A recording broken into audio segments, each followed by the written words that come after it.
आज से करीब 70 साल पहले मशहूर प्लेबैक सिंगर मोहम्मद रफ़ी की ज़िंदगी में आया था एक काला दिन, जो किसी भयानक हादसे से कम नहीं था। मुंबई के एक रिकॉर्डिंग स्टूडियो में मोहम्मद रफ़ी एक दुर्घटना का शिकार हो गए थे। ऐसा लगा कि मोहम्मद रफ़ी की दिलकश और जादुई आवाज़ शायद हमेशा की खातिर उनका साथ छोड़ दे।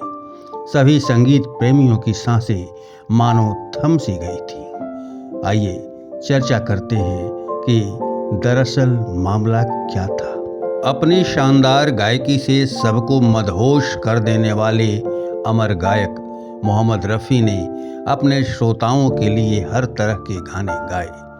गाना चाहे रोमांटिक हो या दर्द भरा, रफ़ी का कोई जवाब नहीं था।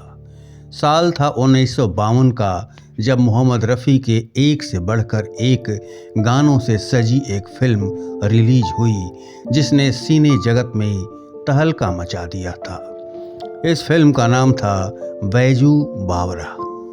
फिल्म के नायक थे भारत भूषण और नायिका थी मशहूर अभिनेत्री मीना कुमारी।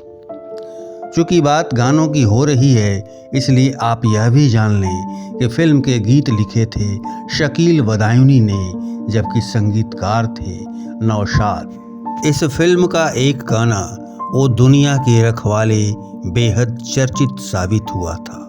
फिल्म के संगीतकार नौशाद की जीवनी नौशाद नामा the life and music of Naushad के मुताबिक यह गाना काफ़ी ऊंचे स्केल पर गाया जाना था। लिहाजा मोहम्मद रफ़ी इस गाने को जीवंत बनाने के लिए घंटों अभ्यास किया करते थे। लिहाजा उनके गले पर गैर जरूरी दबाव पड़ने लगा और गाने की रिकॉर्डिंग होने तक तो उनके गले से खून बहने लगा, जिसका नतीजा यह हुआ कि मोहम्मद रफ़ी को अपने गले का इलाज कराना पड़ा और काफ़ी दिनों तक उनको गाने से परहेज भी करना पड़ा।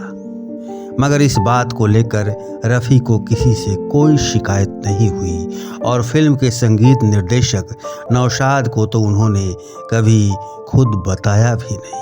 संगीतकार नौशाद आगे बताते हैं कि इस गाने की लोकप्रियता का आलम यह था कि एक फांसी की सज़ा पाए मुजरिम से फांसी चढ़ने के पहले जब उसकी अंतिम इच्छा पूछी गई तो उसने इस गाने को सुनने की इच्छा जताई और इस अमर गीत ओ दुनिया के रखवाले सुन दर्द भरे मेरे नाले को सुनने के बाद फांसी के फंदे पर झूल गया।